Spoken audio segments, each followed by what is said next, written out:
Bismillahirrahmanirrahim. Grade 8 Biology. Today our topic of discussion is biological method. इससे पहले हमने biological method के steps पढ़े थे। सबसे पहले हमने पढ़ा था कि ऑब्जर्वेशन है, उसके बाद हाइपोथेसिस है, डिडक्शन है और फिर हमने कहा था एक्सपेरिमेंटेशन है।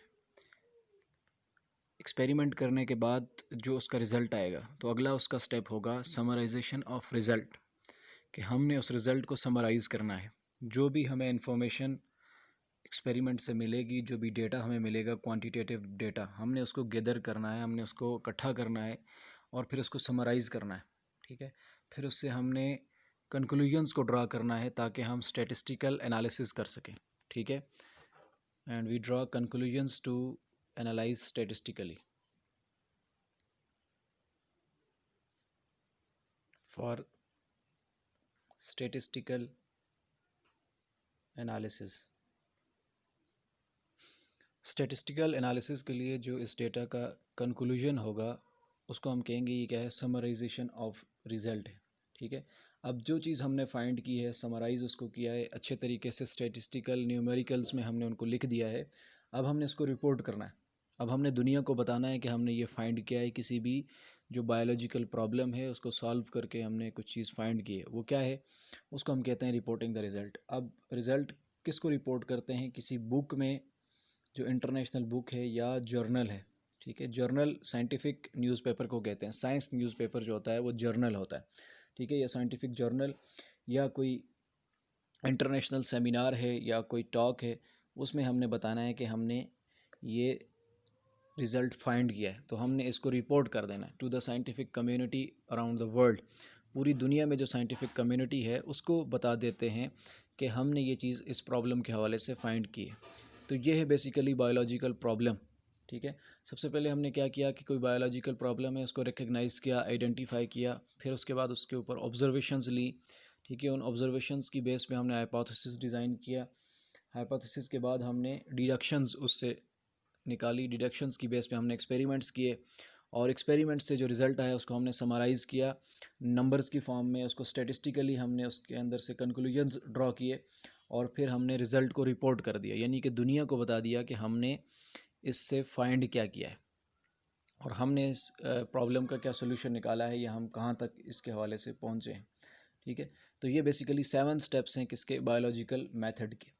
अब हम इसी बायोलॉजिकल मेथड को प्रैक्टिकली अगर हम पढ़ें तो हम मलेरिया के हवाले से पढ़ेंगे कि जो मलेरिया एक डिज़ीज़ रही है, तो उसको, मलेरिया को हम स्टडी करेंगे as an example of biological method, यानी कि बायोलॉजिकल मेथड को अप्लाई करके हमने मलेरिया से कैसे जान छुड़ाई है, साइंस ने मलेरिया के हवाले से क्या जो खिदमात हैं वो दी हैं।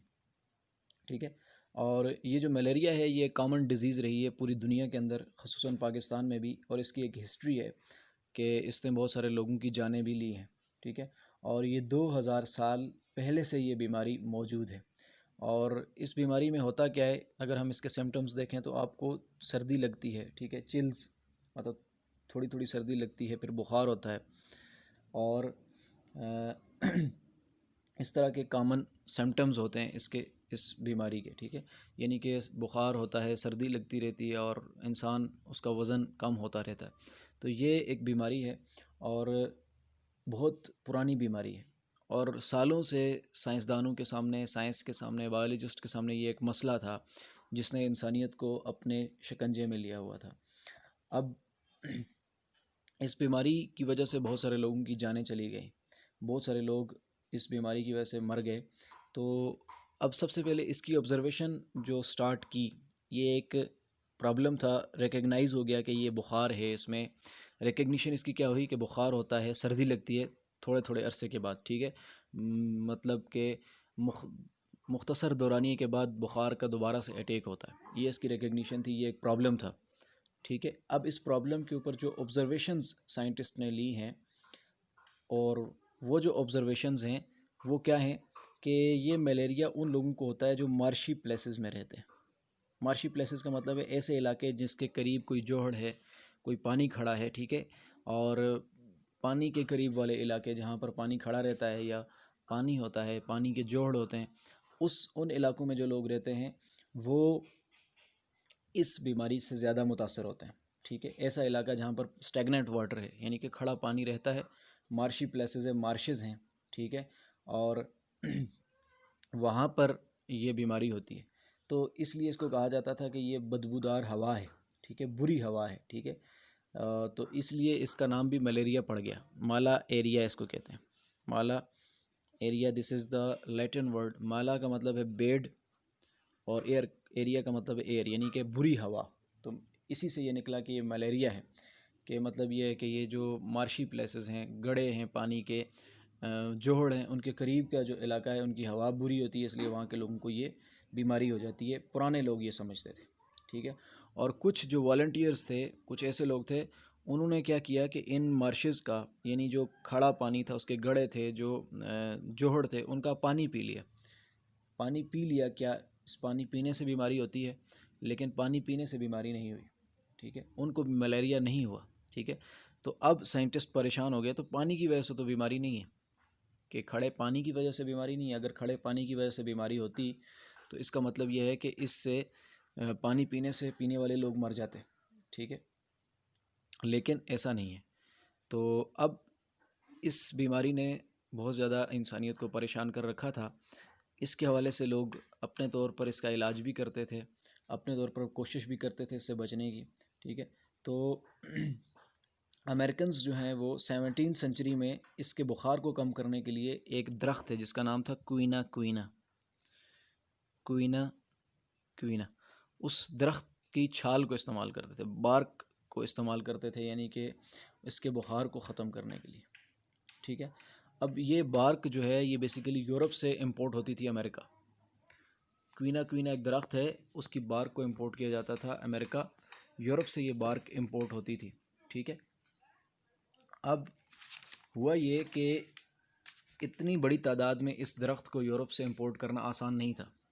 तो कुछ लालची किस्म के जो मर्चेंट्स थे, उन्होंने एक और दरख्त है जिसका नाम था सिनकोहना, वो इससे मिलता जुलता था, उसकी बार्क, सिनकोहना बार्क, ठीक है, उसकी छाल को डिसऑनेस्टली इंपोर्ट करना शुरू किया, यानी उसकी तिजारत शुरू कर दी। लेकिन उनको ये नहीं पता था कि ये सिनकोहना ये भी वाकई मलेरिया के लिए दवा है, ठीक है। तो उन्होंने तो डिसऑनेस्टली एक और दरख्त को इंपोर्ट करना शुरू कर दिया जिसकी तादाद ज़्यादा थी। सिनकोहना नहीं था बल्कि वो क्वीना क्वीना था, ठीक है। क्वीना क्वीना उसकी तादाद कम थी, उसको इतनी बड़ी तादाद में यूरोप से प्रमोट करना या इंपोर्ट करना मुश्किल था। ये सिनकोहना अमेरिका में ही पाया जाता था, तो लोगों ने इसी की छाल को क्वीना क्वीना की बार्क बनाकर बेचना शुरू कर दिया। लेकिन ये मौजज़ाती तौर पर ये जो सिनकोहना है ये इंसानियत के लिए वैल्यूएबल प्रूव हो गया, ठीक है। ये जो बेईमानी थी साइंटिस्ट्स की, मर्चेंट्स की, वो इंसानियत के लिए वैल्यूएबल प्रूव हो गई। मतलब ये जो सिनकोहना की बार है ये मलेरिया के लिए ज़्यादा इफ़ेक्टिव ट्रीटमेंट बन गई, ठीक है। तो ये एक्सीडेंटली ऐसा हुआ कि क्वीना क्वीना की जगह सिनकोहना लोगों ने इस्तेमाल किया, तो उससे एक चीज़ जो बिल्डअप हुई कि मलेरिया का जो बुखार है उससे ये जल्दी से ख़त्म होने लगा, ठीक है। लेकिन अब भी साइंटिस्ट के सामने एक चीज़ मौजूद थी, वो ये थी कि ये जो मलेरिया है ये होता क्यों, ठीक है। अभी तो इसका बुखार कम करने के लिए तो बहुत सारी दवाइयाँ बन रही थी, लेकिन ये मसला ये था कि ये होता क्यों है। अब इस चीज़ को ख़त्म करने के लिए कि मलेरिया क्यों होता है, जब पता चलेगा क्यों होता है, इसका कॉजेटिव एजेंट क्या है, तो फिर इसके ख़िलाफ़ कोई ना कोई एंटीबायोटिक या एंटीबॉडी बनाई जा सकती है, ठीक है। तो इसके लिए बहुत सारे साइंटिस्ट ने काम करना शुरू किया है। जो काज ऑफ मलेरिया है ये क्या है, ठीक है, यानी कि मलेरिया की काज क्या है, ठीक है। काज को आइडेंटिफाई करने के लिए साइंटिस्ट ने ऑब्जर्वेशंस शुरू की। तो जो सबसे पहले ऑब्जर्वेशंस हुई इनकी, कुछ साइंटिस्ट ने जो ऑब्ज़र्व किया या ऑब्जर्वेशंस दी, तो उन्होंने कहा जी malaria and marshy places have some relations, यानी कि उन लोगों को मलेरिया हो रहा है जो मार्शी प्लेसेस के करीब रह रहे हैं, ठीक है। Malaria and marshy places have some relation, पहली जो ऑब्जर्वेशन बनी वो ये थी। दूसरी थी कि जो क्विनीन है, क्विनीन जो सिनकोहना बार से बनी है जो दवाई है, ये इफ़ेक्टिव ड्रग है मलेरिया को ट्रीट करने में, ठीक है। तीसरी है कि अगर आप मार्शी जो वाटर है, गंदा पानी है जोहड़ का, उसको पी लें तो मलेरिया नहीं होगा, ठीक है। और चौथी चीज़ जो उनको फाइंड आउट हुई वो ये थी कि प्लाज्मोडियम एक माइक्रो ऑर्गेनिज्म, प्लाज्मोडियम ये उन लोगों के खून में है, ब्लड में है जिनको मलेरिया होता है। ये 4 बेसिक ऑब्जर्वेशंस थी जिनकी बेस पे अब मलेरिया के कॉजेटिव एजेंट को फाइंड आउट करने के लिए साइंटिस्ट ने काम स्टार्ट कर दिया। ठीक है, उन्होंने कहा जी मार्शी प्लेसेस का मलेरिया के साथ कोई ताल्लुक़ है। कुनीन जो है वो बेसिकली ये इफ़ेक्टिव ड्रग है मलेरिया का बुखार ट्रीट करने के लिए। अगर आप गंदे पानी को पी लें तो मलेरिया नहीं होता। और फिर आखिरी चीज़ जो उनको मिली वो ये थी कि वो लोग जिनको मलेरिया हुआ उनके ब्लड में प्लाज्मोडियम पाया गया। ये एक माइक्रो ऑर्गेनिज्म है, ये पाया जाता है। ठीक है, तो अब इस बेस पे साइंटिस्ट ने ऑब्जर्वेशन के बाद हाइपोथेसिस बनाया।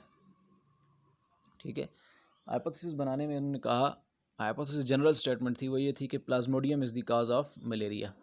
Plasmodium is the cause of malaria.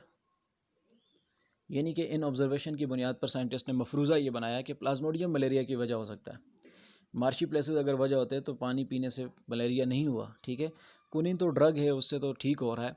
तो आखिरी जो ऑब्जर्वेशन थी कि ब्लड में प्लाज्मोडियम होता है उन लोगों के जो मलेरिया के पेशेंट्स हैं। तो इसका मतलब है प्लाज्मोडियम क्या है, मलेरिया का कॉज है। ठीक है, तो इसके ऊपर उन्होंने जो डिडक्शन निकाली, वो डिडक्शन हमने कहा था इफ़ एंड देन लॉजिक से बनती है। तो अगर if plasmodium is the cause of malaria, अगर प्लाज्मोडियम मलेरिया की वजह है, कॉज ऑफ मलेरिया, तो डिडक्शन क्या होगी, if plasmodium is the cause of malaria then every person affected with malaria must have plasmodium in the blood। अगर Plasmodium ही malaria का काज है तो फिर हर वो बंदा जिसको मलेरिया हुआ है उसके ब्लड में प्लाज्मोडियम होना चाहिए। फिर ये लॉजिक बनती है। ठीक है, यहाँ तक इसकी डिडक्शंस बनी। अब डिडक्शन के बाद एक्सपेरिमेंट किए गए, फिर उसका रिज़ल्ट निकला क्या प्लाज्मोडियम मलेरिया की वजह है या नहीं है। तो ये अगला जो है वो हमारा टॉपिक होगा, इंशाल्लाह हम इसमें बात करेंगे। Thank you.